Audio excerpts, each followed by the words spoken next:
మామూలుగా ఒక టాక్ వినిపిస్తూ ఉంటుంది. చంద్రబాబు నాయుడు గారు అధికారంలో ఉంటే నామినేటెడ్ పదవుల విషయంలో ఏది అంత త్వరగా తేల్చరు. అలా నాంచి నాంచి నాంచి వాళ్ళ పార్టీ నాయకులు క్యాడర్ ఎదురు చూసేటట్లు చేసి చేసి చేసి డిలే చేసుకుంటూ వెళ్తూ ఉంటారు అని చెప్పి చాలామంది అంటూ ఉంటారు. ఇక ఇప్పుడు చంద్రబాబు గారు ఒకరే కాకుండా పవన్ కళ్యాణ్ గారు బీజేపీ కలిపి కూటమి సర్కార్ ఏర్పాటైన తర్వాత వాళ్ళకు కూడా నామినేటెడ్ పదవుల్లో భాగం కావాలి కాబట్టి ఇది ఎంత డిలే అవుతుందో ఫస్ట్ నుంచి అందరికీ ఒక అంచనా ఉంది. అనుకున్నట్లే కీలకమైన పదవులేవి కనీసం ఒక్క నామినేటెడ్ పదవి కూడా ప్రకటించకుండా అలా కాలం నెట్టుకొని వస్తున్నారు. సరే, ఎట్టకేలకు కొన్ని పదవులైనా ఒక చైర్మన్లు దాదాపు 80-90 వరకు ఉన్న, అందులో డైరెక్టర్లు 100 మంది ఉంటారు. సో కొన్ని చైర్మన్లు అయినా కూడా ఇప్పుడు ప్రకటించి మిగిలిన చైర్మన్లు డైరెక్టర్లు విడతల వారీగా ప్రకటించుకుంటూ వెళ్ళాలని చెప్పి ఒక నిర్ణయానికి వచ్చినట్టున్నారు. ఇందులో భాగంగా టీడీపీ జనసేన బీజేపీ మధ్య ఒక ఫార్ములా రెడీ అయిందంటున్నారు. టీడీపీకి 75, జనసేనకు 20, బీజేపీకి 5% ప్రకారం.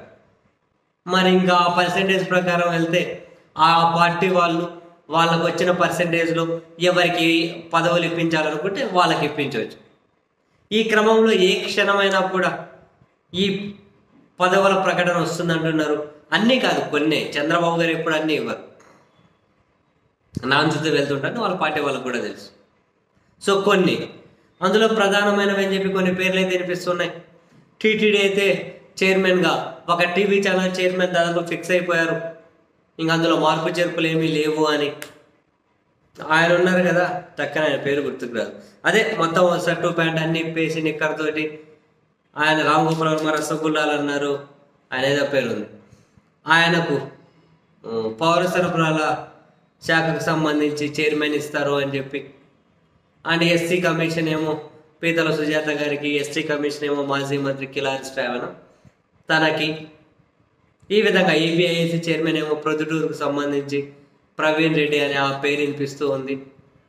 అండ్ నాదెండ్ల మనోహర్ కోసం త్యాగం చేసిన సీటు అలపాటి రాజాకు, అమరావతికి సంబంధించి కీలకమైన పోస్ట్, ఇలా కొన్ని మాత్రమే, నాట్ మోర్ దెన్ 15 వరకు, అంతకు మించి ఇవ్వరంటున్నారు. ఇప్పుడు ఎన్ని ఇస్తారో తెలియదు. బట్ మహిళా కమిషన్ చైర్మన్ అని చెప్పి ఒక ఆమె పేరు ప్రచారంలో ఉంది, చంద్రగిరి ఎమ్మెల్యే పులివర్తి నాని గారి వాళ్ళ సతీమణి పేరు. బట్ ఇప్పుడేమో మహిళా కమిషన్ చైర్మన్ ఉన్నారు, ఆమె టైం ఏమో ఇంకా ఉంది. మరి ఆమెను రాజీనామా చేస్తారా, చేయిస్తారా, చేయమంటే ఆమె చేస్తారా, లేకుంటే దీనికి వీళ్ళ దగ్గర ఏమైనా ఆల్టర్నేట్ ఉందా తెలియట్లేదు. మహిళా కమిషన్ చైర్మన్గా ఒక ఆమె ఉన్నారు కదా, వైసీపీలో నియమించారు. మరి ఆమెకు టైం ఉంది, మరి ఆమె రాజీనామా చేస్తారా, వీళ్ళు వేరే ఆప్షన్ చూస్తారా తెలియదు. బట్ అదే సమయంలో నాగబాబు గారికి కూడా ఒక కీలకమైన పోస్ట్ రాబోతుంది అని అంటున్నారు. పవన్ కళ్యాణ్ గారు అయితే మా కుటుంబ సభ్యులు ఎవరు అడగట్లేదు, మేము మా కుటుంబ సభ్యులకి ఏమి ఇవ్వమన్నట్లు ఇంతకుముందు కామెంట్ చేశారు. సరే, ఆయన వ్యాఖ్యల మీద ఆయన ఎప్పుడు నిలబడరు కాబట్టి మనం వాటిని పెద్ద సీరియస్గా తీసుకోవాల్సిన అవసరం లేదు. సో నాగబాబు గారికి కూడా ఏదైనా ఒక కీలకమైన చైర్మన్ ఇస్తారని చెప్పి అయితే అంటూ ఉన్నారు. చూడాలి, 15కు మించి ఇప్పుడు ఫుల్ చేసే ఛాన్స్ లేదంటున్నారు. సరే, ఎన్ని చేసినా 15 చేసినా కూడా చేసినంటే ఎంత, ఓ 10-15%. ఎన్ని చేస్తారో తెలియదు, బట్ అన్నీ అయితే చేయరు. చాలామంది అయితే ఆశలు పెట్టుకున్నారు. ఓవరాల్గా వీళ్ళు ఆశావహుల దగ్గర నుంచి అప్లికేషన్ తీసుకుంటే 25,000 మంది అప్లై చేశారట. 25,000 మంది. మరి ఫస్ట్ లిస్ట్లో వచ్చే అదృష్టవంతులు ఎవరు, కీలకమైన చైర్మన్లను ఎగరేసుకుపోయే వాళ్ళు ఎవరు చూద్దాం.